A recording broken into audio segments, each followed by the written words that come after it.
दोस्तों आज की इस वीडियो में हम लोग त्रिकोणमिति के कुछ अनुप्रयोग चैप्टर के सवालों को हल करने का सबसे आसान तरीका सीखेंगे।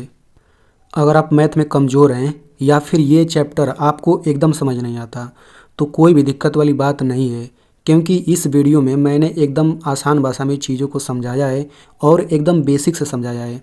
आप सभी लोगों को 100% समझ आ जाएगा, इस बात की मैं गारंटी लेता हूँ। तो चलिए इस वीडियो को शुरू करते हैं। तो देखिए इस वीडियो में हम लोग टोटल 4 सवालों को हल करना सीखेंगे। ठीक है, ये जो पहला और दूसरा सवाल है, इन दोनों सवालों में हम लोग दूरी निकालना सीखेंगे। ठीक है, यानी कि इस पहले वाले सवाल में हम मीनार की ऊंचाई निकालना सीखेंगे, दूसरे वाले में एक पतंग उड़ रहा है। ठीक है, तो हम लोग इसमें डोरी की लंबाई निकालना सीखेंगे और इस तीसरे चौथे वाले सवालों में हम लोग कोण निकालना सीखेंगे। ठीक है ना, यानी कि 2 सवालों में आप लोग दूरी निकालना सीखेंगे, दूरी और ऊंचाई, और इन दोनों सवालों में आप लोग कोण निकालना सीखेंगे। ठीक है, तो अगर आप लोग पूरा कॉन्सेप्ट अच्छे से समझना चाहते हैं तो आप इन चारों सवालों को अच्छे से समझिएगा और वीडियो के लास्ट में मैं आपसे एक सवाल पूछूंगा, तो उसका आंसर आपको कमेंट में ज़रूर देना है।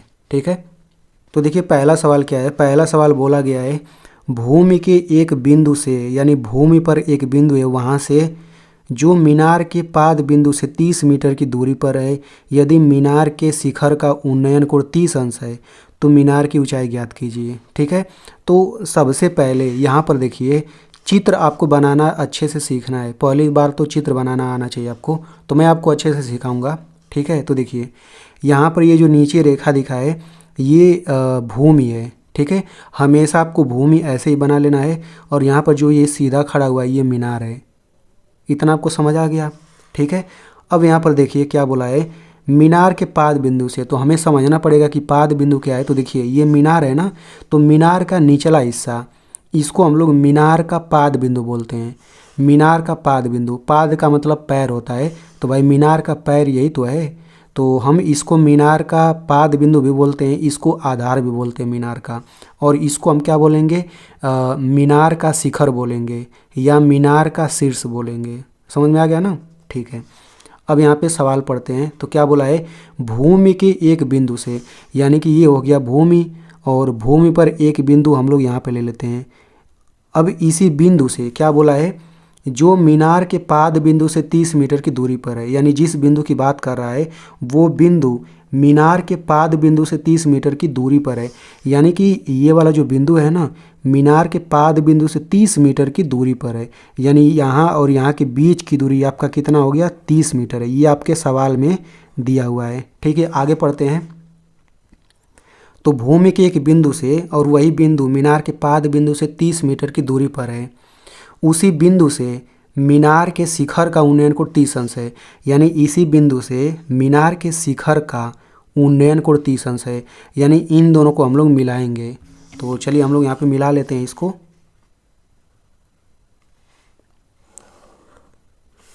तो ये हमने इन दोनों को मिला दिया। अब क्या बोला है, उसी बिंदु से मीनार के शिखर का उन्नयन कोण 30 अंश है, यानी इस बिंदु से मीनार के शिखर का मिला दिया हमने, और यही वाला कोण उन्नयन कोण होता है, याद रखिएगा, नीचे उन्नयन कोण बनता है, तो ये 30 अंश का कोण है। तो हमें क्या बोला है, मीनार की ऊंचाई ज्ञात करना है। यानी आप देख सकते हैं यहाँ पर एक त्रिभुज बन रहा है और इस त्रिभुज में इसकी लंबाई पता है, ये कोण पता है, और हमें ये ऊंचाई निकालना है। तो देखिए ये चित्र बन गया, आपको समझ आ गया है कि आपको क्या निकालना है। तो अगर मैं डायरेक्ट बताऊंगा तो आपको समझ नहीं आएगा, तो मैं आपको कुछ बेसिक बातें बताने वाला हूँ। उस बेसिक बातों को जितना अच्छे से आप समझेंगे, ये सभी सवाल लगाना बहुत ही आसान हो जाएगा। ठीक है ना, तो चलिए हम लोग उन सभी बातों को समझते हैं। अब से मैं जो भी बातें बताने वाला हूँ आपको वो ध्यान से समझना है। ठीक है, और वो सब बातें मैं क्यों बता रहा हूँ, क्योंकि जो मैं आपको चारों सवाल हल कराऊंगा उसमें इसका इस्तेमाल होने वाला है, इसलिए मैं ये सब बता रहा हूँ, फालतू में नहीं बता रहा। तो अब से मैं जो भी बताऊँगा आपको ध्यानपूर्वक समझना है। ठीक है, तो सबसे पहले हम समझेंगे कि कोण क्या होता है। कोण को इंग्लिश में एंगल बोला जाता है। ठीक है, तो देखिए कोण क्या होता है, जैसे मान लीजिए यहाँ पर एक रेखा हो गया, यहाँ पर भी एक रेखा है, तो हम लोग कहते हैं ना कि इनके बीच में यहाँ पर 30 अंश का कोण बन रहा है। तो आखिर कोण होता क्या है और कोण का इस्तेमाल क्यों किया जाता है वो आपको अच्छे से समझना है। ठीक है, तो देखिए जो कोण होता है ना, 2 रेखाओं के बीच में फैलाव को बताने के लिए होता है। एक बार फिर से बताता हूँ कि 2 रेखा कितना फैला हुआ है वो बताने के लिए हम लोग कोण का इस्तेमाल करते हैं। ठीक है, जैसे यहाँ पर देख लीजिए, यहाँ पर एक रेखा ऐसे खींचा गया है, यहाँ पर एक रेखा ऊपर खींचा गया है, तो यहाँ पे फैला, इतना फैला है कि नहीं, देखिए इतना फैला हुआ है, इतना मुंह खोला हुआ है, कह सकते हैं ऐसे। और इसमें ज़रा देखिए, एक रेखा यहाँ पर, एक रेखा यहाँ पे मुंह कम खोला है, यानी कि यहाँ पर ज़्यादा फैला हुआ है और यहाँ पर कम फैला हुआ है। तो इसको कोण से हम लोग बताते हैं। तो देखिए, सबसे पहली बात, अगर एकदम सीधी रेखा ऐसे है और ऊपर नीचे सीधी रेखा है, तो इनके बीच के फैलाव को ही हम लोग 90 अंश बोलते हैं। इसको आपको अच्छे से पता होना चाहिए, 90 अंश, यानी कि सबसे पहले 90 अंश का ही कोण बना। यानी कि अगर ये सीधा है, ये ऊपर गया हुआ है सीधा, तो हमेशा इनके बीच के फैलाव को 90 बोला गया है। यानी इतने फैलाव को हम लोग अंकों में 90 बोलेंगे। समझ आ गया ना। यहाँ पर ज़रा देखिए, ये लाइन ऐसे खींचा गया है, ये ऊपर नीचे खींचा गया है, तो इस फैलाव को भी 90 अंश बोला जाएगा। यानी आप देख सकते हैं, अगर एक लाइन ऐसे है, एक लाइन ऊपर नीचे एकदम सीधा, तो उन दोनों रेखाओं के बीच के फैलाव को 90 बोला गया है। समझ में आ गया ना। तो अब यहाँ से आप दिमाग लगा सकते हैं, अगर इतने फैलाव को 90 बोला जा रहा है, तो ये लाल वाला लाइन मान लेते हैं, यही वाली है, तो अगर इसको 90 बोला जा रहा है फैलाव को, तो अगर ये अधिक होगा तो फैलाव तो बढ़ जाएगा। तो 90 से, अब अगर यहाँ पर एक लाइन रहेगा लाल वाला यहाँ पर, तो 90 से ज़्यादा ये वाला कोण हो जाएगा, क्योंकि फैलाव बढ़ गया ना। वैसे ही आप यहाँ पे देख सकते हैं, अगर इसको 90 अंश का फैलाव बोला जा रहा है, तो अगर ये इसको कम किया जाए फैलाव को, तो 90 से कम कोण हो जाएगा। यहाँ से हम समझते हैं, ज़रा देखिए, इसको अगर हम 90 बोल रहे हैं फैलाव को, तो अगर ये फैलाव आधा हो जाए, यानी ये फैलाव, ये वाला डंडी यहाँ पे आ जाए, तो इस फैलाव को अगर हम 90 बोल रहे हैं, तो इस फैलाव को कितना बोलेंगे, 45 अंश बोलेंगे। क्यों? क्योंकि सिंपल भाषा में समझिए, इस फैलाव को 90 अगर बोला जा रहा है, तो यहाँ पर उसी फैलाव का आधा फैलाव है। देखिए, मुँह आधा खोला है, तो अगर ये 90 है, तो 90 का आधा 45 होता है। तो ये सब बताने का मेरा मेन उद्देश्य क्या है, तो यहाँ से आपको केवल एक चीज़ सीख करके निकालना है कि अगर इस लाइन में से एक सीधी लाइन हम कोई भी ले लें और इस लाइन में से ऊपर हम चले जाएं चाहे नीचे, तो इनके बीच के फैलाव में हमेशा 90 अंश का कोण बनेगा, हमेशा। समझ में आ गया ना।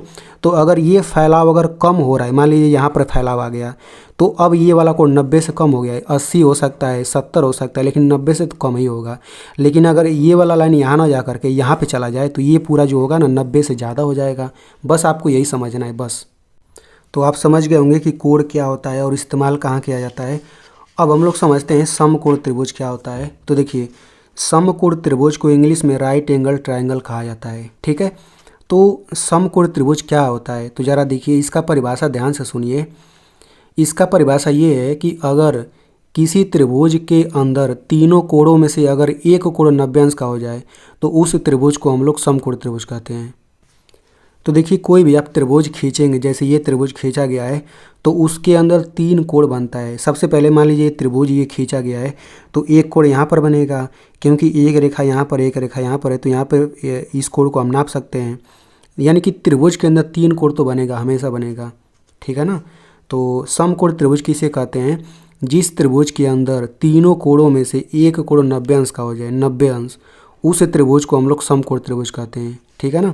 जैसे एग्जांपल के लिए देखिए, बताइए ये त्रिभुज समकोण त्रिभुज है कि नहीं, तो इसमें से तीनों में से कोई भी 90 अंश का नहीं है, यानी कि ये आपका समकोण त्रिभुज नहीं है, ये वाला। इसको ज़रा देखिए, तो इसमें देखिए एक कोण ये 90 अंश का हो गया, यानी ये समकोण त्रिभुज है। और ज़रा इसको हम लोग देख लेते हैं, तो देखिए इसमें भी एक कोण 90 अंश का है और ये दोनों 90 अंश का, मतलब तीनों कोणों में से ये वाला कोण 90 अंश का है, तो एक कोण 90 अंश का तो हो गया, तो ये भी समकोण त्रिभुज है।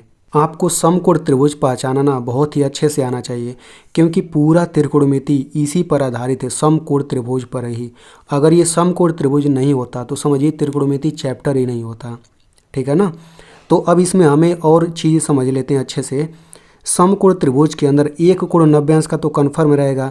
अगर ये 90 अंश नहीं लिखा रहता, तब भी आप यहाँ पे फैलाव को देख के आप बता सकते हैं कि ये 90 अंश का है। तो इसमें हम लोग कुछ बातें ज़रा देख लेते हैं, ठीक है ना। तो देखिए, अगर ये 90 अंश का है, तो बाकी दोनों कोण 90 से कम ही होगा, कन्फर्म में कम होगा। देखिए, ये भी 90 से कम है, ये भी 90 से कम है, और अगर हम इन दोनों को जोड़ेंगे ना, तो 90 आएगा। आप देख सकते हैं एकदम आसानी से, ठीक है। इसमें ज़रा देखिए, ये भी दोनों 90 से कम है, इनको जोड़ेंगे तो 90 के बराबर आएगा। ये बिल्कुल एग्जैक्ट कोण 14 से बनाया गया है, ठीक है ना, ये अंदाज़ा नहीं बनाया गया है। तो आप समकोण त्रिभुज भी जान गए। समकोण त्रिभुज क्या होता है। चलिए अब हम सूत्र को देख लेते हैं कि कौन से सूत्र से ये सभी सवाल लगेगा। तो देखिए आपको केवल 3 सूत्र याद होना चाहिए। अगर आपको ये तीनों सूत्र याद है तो समझिए कि आपका ये चारों सवाल आसानी से हल हो जाएगा। तो तीनों सूत्र देख लेते हैं। साइन थीटा बराबर लंब बटा कोण होता है। थीटा जो होता है कोण होता है, कोण एंगल, ठीक है। वैसे देखिए कोस थीटा बराबर होता है आधार बटा कोण और टेन थीटा बराबर होता है लंब बटा आधार, ठीक है। तो अब इन तीनों सूत्रों में ज़रा देखिए केवल लंब आधार और कोण ही है, लंब आधार कोण। तो हमें समझना पड़ेगा कि लंब आधार कोण होता क्या है, ठीक है। तो देखिए लंब आधार कोण जो समकोण त्रिभुज होता है ना, देखिए अब हम केवल समकोण त्रिभुज की बात करेंगे क्योंकि त्रिकोणमिति में केवल उसी का यूज ही किया जाता है। तो देखिए समकोण त्रिभुज में जो तीनों भुजा होता है उन तीनों भुजाओं का नाम ही लंब आधार कोण है। बस इतना आप समझिए। इसमें हम कोण की बात नहीं कर रहे हैं। तीनों भुजा, एक भुजा ये है, दूसरी भुजा ये है, तीसरी भुजा ये है, इन तीनों भुजाओं का नाम ही है लंब आधार कोण, ठीक है। तो इसमें ज़रा आप ध्यान दीजिए आपको क्या समझना है। सबसे पहले ये देखिए ये 90 अंश का कोण है। तो मैं आपको यहाँ पे एक चीज़ बताना चाहता हूँ। देखिए ये 60 अंश का कोण है तो इसको ऐसे गोल में दिखाया गया है, गोल में दिखाया गया है। लेकिन जो 90 अंश का है इसको आप देख सकते हैं ऐसे चौकोर में दिखाया गया है 90 अंश कोण को। यानी कि अगर यहाँ पे 90 अंश लिखा रहे या ना लिखा रहे, अगर ऐसे बन गया है ना तो समझिए यहाँ पे 90 अंश का कोण ही बनेगा, यानी समझिए 90 अंश ही लिखा है। तो देखिए इन तीनों भुजाओं में सबसे लंबा भुजा यही है, आप देख सकते हैं सबसे लंबा है। या फिर आप इसको ऐसे भी याद रख सकते हैं ये 90 अंश है, इस 90 अंश के सामने वाली जो ये भुजा है ना इसको हमेशा कोण बोलाएंगे। यानी इस भुजा का नाम कोण होता है और इस भुजा का नाम लंब होता है और इस भुजा का नाम आधार होता है। इसको आपको दिमाग में बैठाए रहना है। यानी कि 90 अंश के साथ में एक भुजा ये है, एक भुजा ये है। तो 90 अंश के साथ जो चिपके हुए दोनों भुजाएँ, एक लंब होता है एक आधार होता है। अब मैं आपको बताता हूँ इसका नाम लंब है, इसका नाम आधार है, लेकिन लंब इसका भी नाम हो सकता है, आधार इसका भी नाम हो सकता है। यानी कि लंब आधार का नाम आपस में बदल सकता है लेकिन कोण का नाम नहीं बदलेगा। तो कब लंब ये होगा, कब आधार ये होगा, और कब लंब ये होगा, ये आधार कब होगा, वो समझना आपके लिए बहुत ही ज़रूरी है। तो चलिए मैं आपको वो चीज़ बता करके फिर मैं सवाल लगाना स्टार्ट करता हूँ, ठीक है। तो ज़रा देखिए ये समकोण त्रिभुज है। तो ये तो कोण हमेशा, इसका नाम तो हमेशा कोण है, इसमें कोई डाउट नहीं, ये तो हमेशा कोण है 90 अंश के सामने वाला। बाकी ये लंब है, ये आधार है, या फिर ये लंब है ये आधार है। कौन कैसे माने, तो देखिए कोण के हिसाब से होता है। मेरी बात को आप ध्यान से सुनिएगा। अब ये 90 अंश को हटा देते हैं, इसके लिए केवल इतना ही काफ़ी है। केवल इन दोनों कोणों के हिसाब से लंब आधार का नाम बदलता है बस। तो अगर मैं आपसे पूछूं कि ये जो 60 अंश है, इस 60 अंश के हिसाब से लंब कौन है, आधार कौन है, कोण कौन है, तो 60 अंश के हिसाब से तो कोण यही रहेगा, ठीक है। अब 60 अंश के सामने ये भुजा है ना, तो 60 अंश कोण के लिए यही लंब हो गया, याद रखिए। यानी कि 60 अंश के सामने वाला जो भुजा है वो लंब हमेशा कहलाएगा। तो जब ये लंब हो गया, ये तो कोण हमेशा फिक्स है, तो ये नीचे वाला आधार हो गया। यानी अगर मैं आपसे पूछूं कि 60 अंश कोण के लिए कौन लंब है, तो लंब ये वाली भुजा है, इसके सामने ना है, और ये आधार हो जाएगा, और कोण तो फिक्स ही है। लेकिन अगर मैं आपसे पूछूं कि ये जो 30 अंश है इसके हिसाब से लंब कौन है, आधार कौन है, कोण कौन है, तो इसके हिसाब से कोण तो यही है, कोण दोनों कोणों के लिए सेम है। बाकी 30 अंश के हिसाब से लंब ये हो जाएगा, इसके सामने वाला लंब ये हो जाएगा और आधार ये हो जाएगा, ठीक है। समझ आ गया ना। यानी कि सिंपल भाषा में समझिए, जिस भी कोण के लिए पूछा जाए उसके सामने वाला तो लंब होगा, कन्फर्म है, और कोण तो फिक्स ही है, और बाकी बचा आधार हो जाएगा। अगर 60 अंश के लिए लंब पूछा जाए तो सामने वाला लंब ये होगा, तो ये आधार हो जाएगा। अगर 30 अंश के लिए पूछा जाए तो इसके सामने यही भुजा, ये लंब हो जाएगा, ये आधार हो जाएगा, ये वाला। समझ में आ गया ना।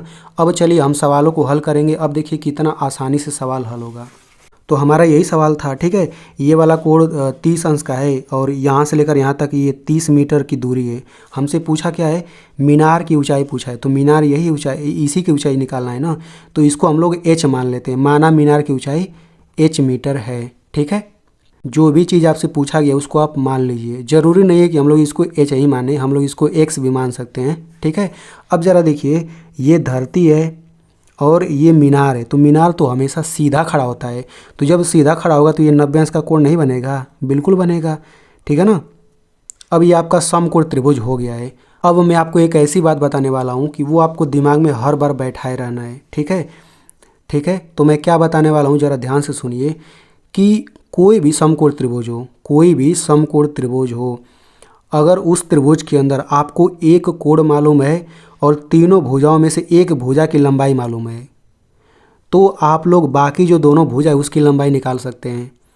एक बार मैं फिर से बता देता हूँ, अगर किसी समकोण त्रिभुज के अंदर या तो ये कोण मालूम है या तो ये कोण मालूम है, मतलब इन दोनों में से एक कोण अगर आपको पता है और तीनों भुजा की लंबाई में से किसी एक भुजा की लंबाई मालूम है, जैसे इसमें इस भुजा की लंबाई मालूम है, तो हम लोग इसकी लंबाई और इसकी लंबाई निकाल सकते हैं। कैसे निकाल सकते हैं ये बात की बात है, ठीक है ना, लेकिन निकाल सकते हैं।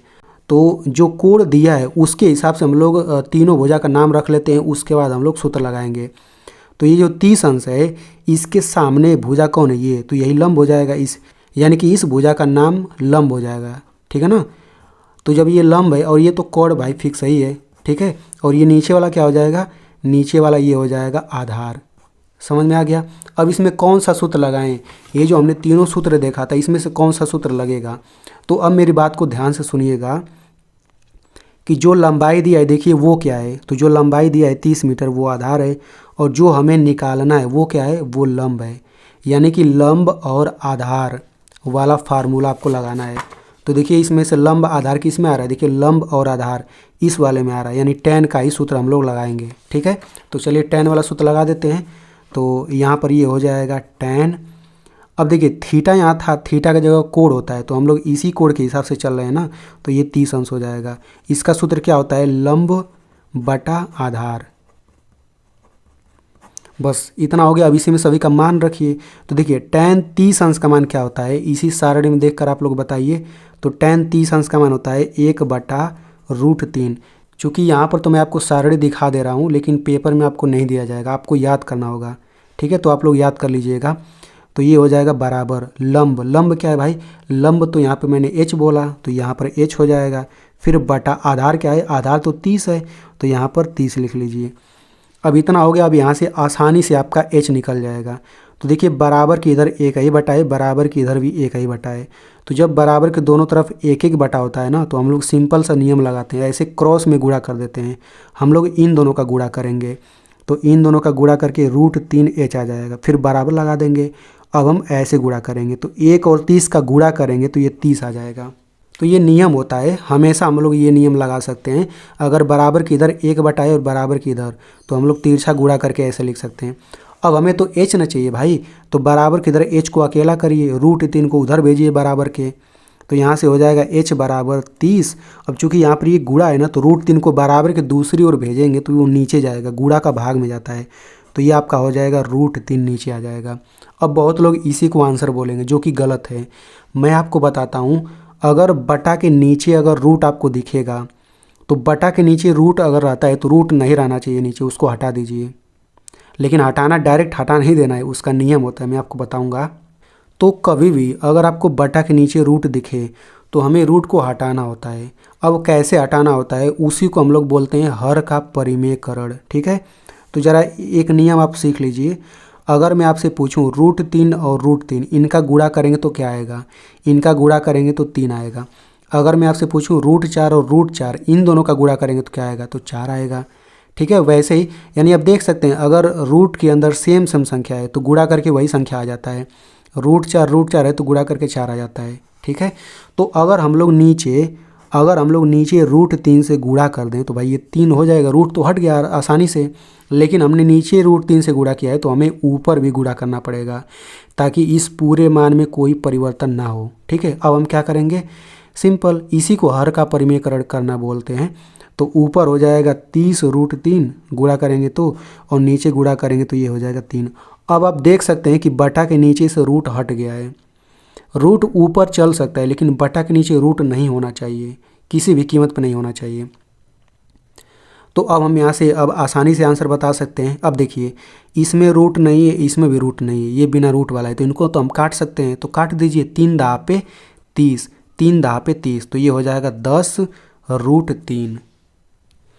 यानी कि मीनार की ऊंचाई को हमने h माना था, तो यही तो हो गया, इतना मीटर लिख दीजिए और यही क्या हो जाएगा, यही आंसर हो जाएगा। यानी मीनार की ऊंचाई 10 √3 मीटर है। तो चलिए अब हम दूसरे सवाल को हल करते हैं। ये जब दूसरा सवाल देखेंगे ना, अच्छा यहाँ पर एक चीज़ और समझ लीजिए। देखिए इसमें आप लोग एक चीज़ और समझ लीजिए। मैं मान लेता हूँ कि सवाल में 30 अंश यहाँ पर नहीं दिया है, मान लेते हैं 30 अंश यहाँ पर दिया है, मैं बस मान ले रहा हूँ ताकि आपको कॉन्सेप्ट अच्छे से क्लियर हो, ठीक है। और फिर आपको ये 30 मीटर दिया है और आपसे ये मीनार की ऊंचाई पूछा है, तब कैसे लगाएंगे। तो देखिए अब 30 अंश यहाँ पे हो गया, तो इसके हिसाब से लंब आधार कर्ण नाम रख लीजिए। तो 30 अंश के सामने ये वाले भुजा है तो ये लंब हो जाएगा, तो ये आधार नहीं, अब ये लंब रहेगा, ठीक है। और ये तो कर्ण तो फिक्स है भाई, 90 अंश के सामने वाला हमेशा कर्ण होगा। तो जब ये इसके सामने ये लंब हो गया तो ये आधार हो जाएगा, ठीक है ना, तो ये आधार हो जाएगा।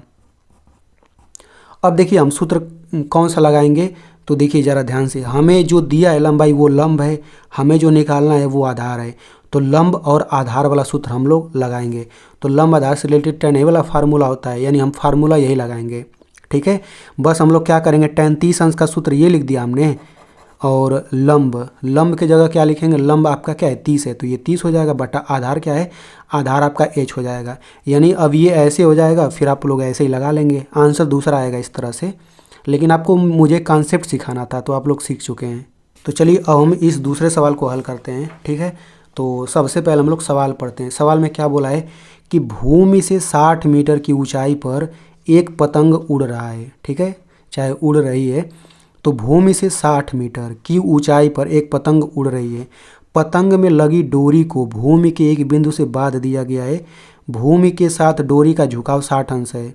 चलिए हम सवाल पढ़ते हैं। ऐसे देखिए, ये धरती हो गया, ठीक है, और इस भूमि से 60 मीटर की ऊंचाई पर पतंग उड़ रहा है। यहाँ पर पतंग है ना, तो यहाँ पर भूमि हो गया, ऊंचाई हम लोग सीधा नापते हैं, ऊंचाई सीधा नापते हैं। तो भूमि से 60 मीटर की ऊंचाई पर पतंग उड़ रहा है ना, तो यानी कि ये आपका हो जाएगा 60 मीटर। यहाँ से यहाँ तक की दूरी 60 मीटर हो गया, ठीक है। आगे पढ़ते हैं।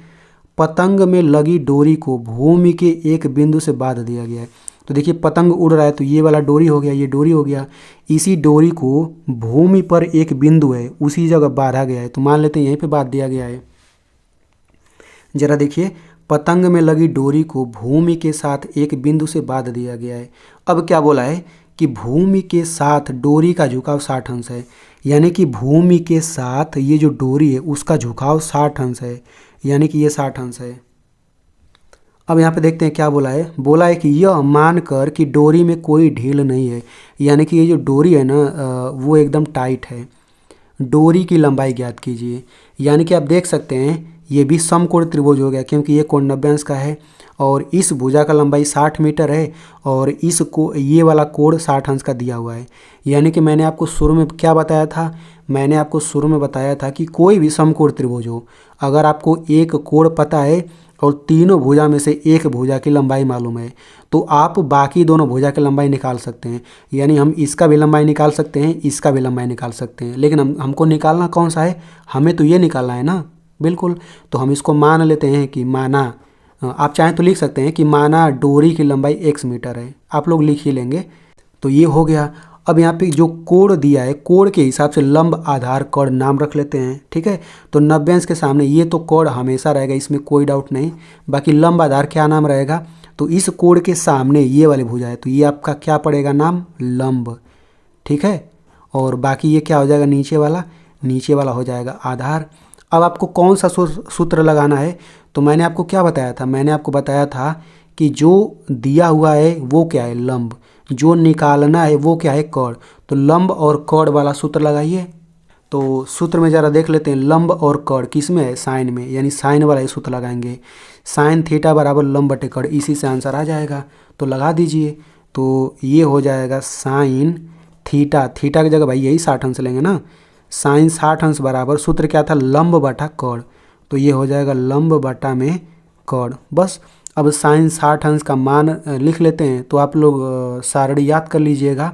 बाकी यहाँ पर सारणी में देख लीजिए, साइन 60 अंश का मान होता है √3/2 बराबर लंब क्या हो जाएगा, लंब देखिए मैंने लिखा हुआ है, लंब 60 हो जाएगा, तो ये हो जाएगा 60, फिर बटा कर्ण क्या हो जाएगा, कर्ण मैंने x माना है तो ये हो जाएगा x, हमें x ही निकालना है। तो हम अब ऐसे गुणा करेंगे तो ये हो जाएगा √3x, फिर बराबर, अब हम ऐसे गुणा करेंगे तो 120, 60 दूना 120 हो गया, ठीक है। हमें तो x चाहिए, तो √3 को इधर भेजना पड़ेगा, यहाँ गुणा है तो ये हो जाएगा x बराबर 120 बटा ये नीचे आ जाएगा √3। तो अभी मैंने आपको बताया कि बटा के नीचे रूट नहीं होना चाहिए, तो हर का परिमेयकरण करिए, तो √3 का नीचे गुणा करेंगे तो ऊपर भी गुणा करेंगे, ठीक है। तो ऊपर गुणा करके क्या आ जाएगा 120 √3 आ गया, फिर बटा नीचे गुणा करेंगे 3 आ जाएगा। अब चूंकि इसमें भी रूट नहीं है 120 में भी इसमें भी, तो इनको काट सकते हैं। तो देखिए 3 चौक को 12 होता है और 1 0 यानी 40 बार में कटेगा। तो यहाँ से x बराबर क्या आ जाएगा 40 √3, और मीटर में है तो ये हो जाएगा मीटर, यही आपका आंसर हो जाएगा। यानी कि डोरी की लंबाई कितना हो गया 40 √3 मीटर। अब देखिए मैं इसी में एक सवाल और बना देता हूँ। मान लीजिए कि आपको ये भी निकालना है, यानी कि जिस बिंदु पे बांधा गया है वहाँ से और यहाँ तक, यानी कि इसके आधार इन दोनों के बीच की दूरी ये निकालना अगर, तो कैसे निकालेंगे, तो वही तरीका लगाइए। देखिए जो लंबाई दिया हुआ है प्रश्न में वो लंब है और जो निकालना है वो आधार है। इसको सबसे पहले आप लोग y मान लीजिए, कुछ अलग मान लीजिए। तो ये लंब हो गया, ये आधार। तो लंब आधार वाला सूत्र कौन सा है, लंब आधार वाला सूत्र कौन सा है tan। तो tan वाला सूत्र लगाएंगे ना तो ये वाला निकल जाएगा। तो बहुत ही आसान होता है ये सब सवाल लगाना। तो देखिए बहुत बच्चे ऐसे होंगे कि अब इन दोनों सवालों को देख करके भाग जाएंगे, लेकिन मैं आपको बता दूं कि भाई इसमें तो आप लोग भुजा की लंबाई ना निकालना सीखे हैं, तो अभी आपको अगले क्वेश्चन में कोण निकालना सीखना है, ठीक है। तो अगर आप लोग वो नहीं सीखेंगे और प्रश्न में मान लीजिए आ गया कोण निकालने के लिए, तब क्या करेंगे, ठीक है। तो आप लोग पूरा समझ करके जाइए, ठीक है ना। तो चलिए हम लोग इस सवाल को देखते हैं। इसमें आपको कोण निकालना है, ठीक है। और वीडियो के लास्ट में मैं आपको सवाल ज़रूर दूंगा, आप लोग लगाइएगा उसे, ठीक है। तो क्या बोला है सवाल में, किसी मीनार के पाद से 40 मीटर दूर क्षैतिज तल पर स्थित किसी बिंदु से, सबसे पहली बात मीनार है कि नहीं, तो देखिए हमने यहाँ पे धरती बना दिया और ये आपका मीनार बन गया। तो यहाँ पे 90 अंश बनेगा क्योंकि सीधा खड़ा होता है मीनार, ठीक है। अब क्या बोला है कि मीनार के पाद से 40 मीटर दूर तल पर स्थित किसी बिंदु से, यानी कि मीनार के पाद बिंदु से ना 40 मीटर की दूरी पर एक बिंदु है धरती पर ही। तो यहाँ पर लिख लेते हैं ये जो है 40 मीटर हो गया। तो मीनार के पाद बिंदु से 40 मीटर की दूरी पर एक बिंदु है। अब क्या बोला है कि किसी स्थित बिंदु से मीनार के शिखर बिंदु की दूरी 80 मीटर है, यानी कि मीनार के पाद बिंदु से 40 मीटर की दूरी पर एक बिंदु है। अब इस बिंदु से मीनार के शिखर की दूरी कितनी 80 मीटर, यानी कि इसकी लंबाई 80 मीटर दिया हुआ है। एक बार फिर से मैं पढ़ता हूँ, क्या बोला है कि स्थित बिंदु से मीनार के शिखर बिंदु की दूरी 80 मीटर है, यानी यहाँ से यहाँ तक की दूरी 80 मीटर, ये प्रश्न में दिया हुआ है, ठीक है। तो ऐसे करके दिखा सकते हैं।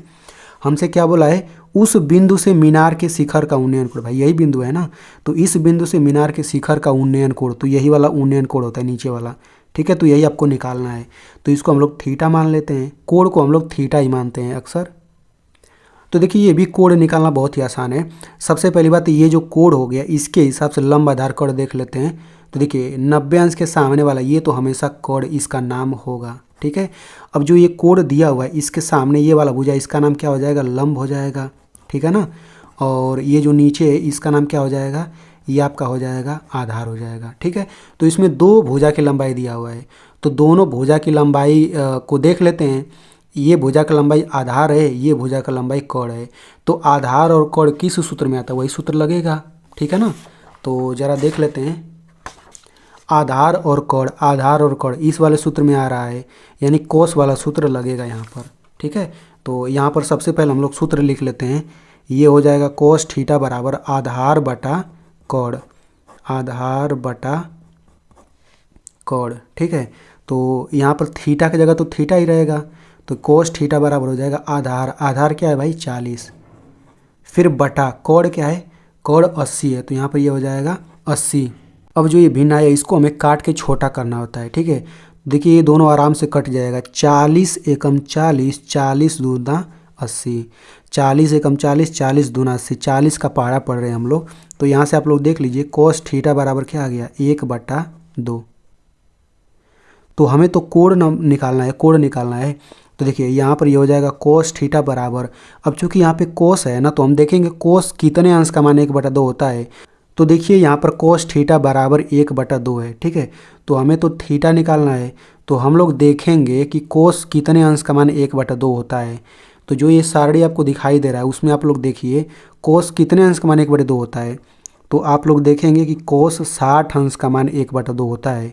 ठीक है, क्योंकि कोस थीटा है तो हम कोस वाला देखेंगे। अगर यहाँ साइन रहता तो हम साइन में देखते हैं कि साइन कितने अंश का मान 1/2 है। ठीक है, अब देखिए कोस से कोस कट जाएगा तो यहाँ से थीटा बराबर कितना आ गया 60 अंश। तो यही आपका क्या है, यही तो आंसर है। हमको यही कोण ही तो निकालना था।